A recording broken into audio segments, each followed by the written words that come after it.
Yesterday, Senator Bernie Sanders, along with Mike Lee from Utah and Chris Murphy, he's a Democrat, introduced a bipartisan joint resolution to basically remove our forces from the war in Yemen.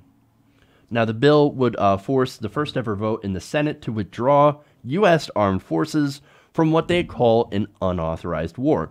Now, I'm going to get into the details of that, how it is unauthorized later on. But first, let me give you some statistics at our, basically how many people are being hurt and displaced by this conflict in Yemen that we are unfortunately a part of. Now, as a result of the Saudi-led war, our supposed allies, a child under the age of 5 in Yemen dies of a preventable cause every 10 minutes.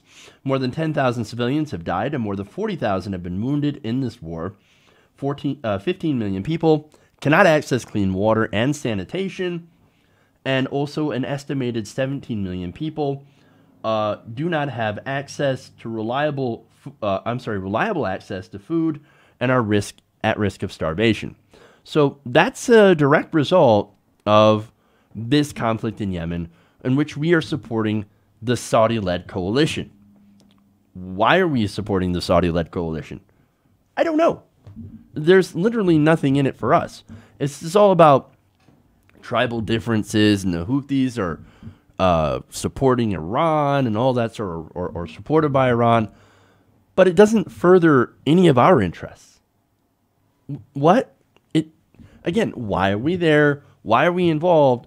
Especially when Saudi Arabia, look, if we want to fight terrorism, we don't do it by bombing innocent people. That actually creates more terrorists.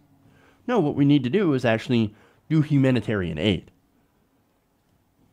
Right now, people in Yemen are afraid of our drones and our bombs because that's what they're doing. We are giving the Saudis bombs, weapons, our weapons, and then they use it to kill people in Yemen. It's disgusting. It's gross. Now, this isn't because of the Trump administration. Well, let me give you some details on that.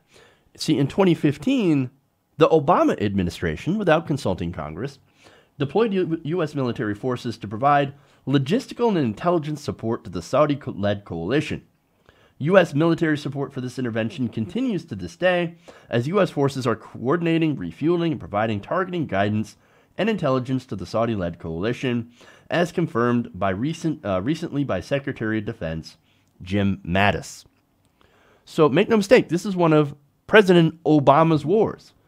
This is a guy who was given the Nobel Peace Prize. Not very peaceful, is he?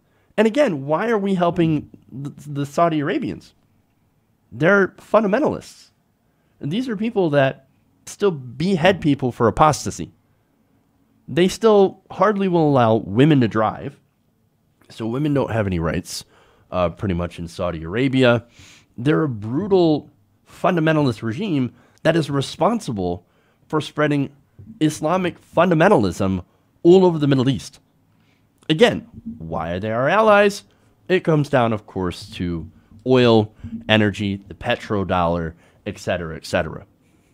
And I guess as a result of that agreement to get cheap oil, we sell them weapons.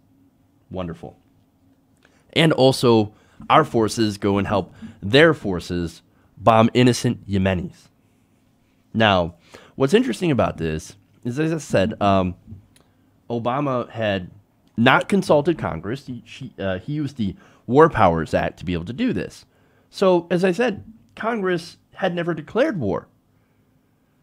In fact, Article 1, Section 8 of the Constitution states that Congress shall have power to declare war. However, U.S. participation in Saudi and Emirati hostilities against Yemen's Houthis have never been explicitly authorized by Congress as required by law. So that basically means that there is no reason that we should be there. Congress should have declared war. They did not. So what we are in is we are in an illegal war. We should get the hell out. Under the War Powers Resolution of 1973, the assignment of a member of the United States Armed Forces to command, coordinate, participate in the movement of, or accompany another country's military during a war constitutes the introduction of U.S. armed forces into a conflict. This definition is indisputably applies to U.S. military activities in Yemen in support of the Saudi-led coalition, something that we should not be in.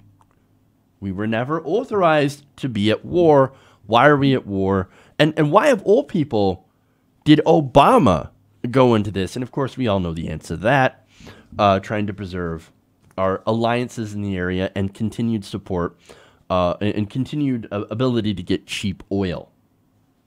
Now, the House, the Republican-led House, even they're like, hey, wait a minute, we're not at war. We shouldn't be at war.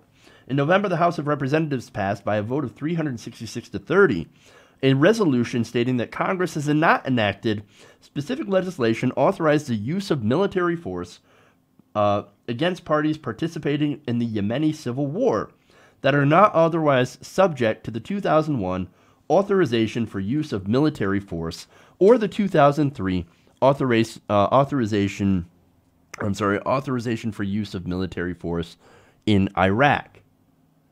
Now, Senator Sanders, who introduced this, said, quote, "We believe that as Congress has not declared war or authorized military force in this conflict, the United States' involvement in Yemen is unconstitutional and unauthorized, and U.S. military support of the Saudi coalition must end. That's why today we're introducing a joint resolution pursuant to the 1973 War Powers Resolution calling for an end to U.S. support for the Saudi war in Yemen." So, again, this is very, very important since we are not supposed to be at war. We are never authorized to be at war, but we've given the executive branch too much power to be able to go into undeclared wars and throw our military weight around. Now, again, this is bad enough under President Obama, who has used this way too many times. Now we have President Trump. And President Trump, is he doing anything about it? No. Will he do anything about it? No. Which is strange because he's the America First president. Well, why doesn't he act and pull us out of this ridiculous war in Yemen that we should not be in? I don't know. If he does, I will give him a ton of credit. But for right now, he's not done anything. We got to get out. We got to get out. Now, there's another resolution in the House that's been introduced by Representative Ro Khanna. Now, Ro Khanna is Justice Democrat, so he doesn't take corporate PAC money. But that's the, see, even these congressmen that have been paid off by the defense industry, you even have these congressmen that are now saying we shouldn't even be there. That's crazy. Now, we'll see how far this goes because, again, there are a lot of congressmen who are being paid by the defense industry that will likely vote no on this and continue to keep our forces in Yemen. So, look, again, I think it's pretty clear that this is an unconstitutional conflict that we're in. This resolution will show us, will show the world, will show hopefully the American people, if they give a damn, that we should not be in these Middle Eastern conflicts, and that we should put the power back into Congress to declare war instead of allowing our president to unilaterally go in and attack people because petrodollar. Okay, so now that resolution in the House, as I said, that was introduced by Ro Khanna, also co-sponsored by Mark Pocan, Thomas Massey, and Walter Jones, and has 50 total co-sponsors in the House. So, look, I hope this passes, and I hope the president gets talked into leaving this conflict because, again, there is no reason why we should be in this conflict in the first place. Hey, everybody, thanks for watching this video. If you want to see more like this, please hit the subscribe button below. And if you want to support truly independent progressive media, please consider becoming a patron at patreon.com/TYTNation.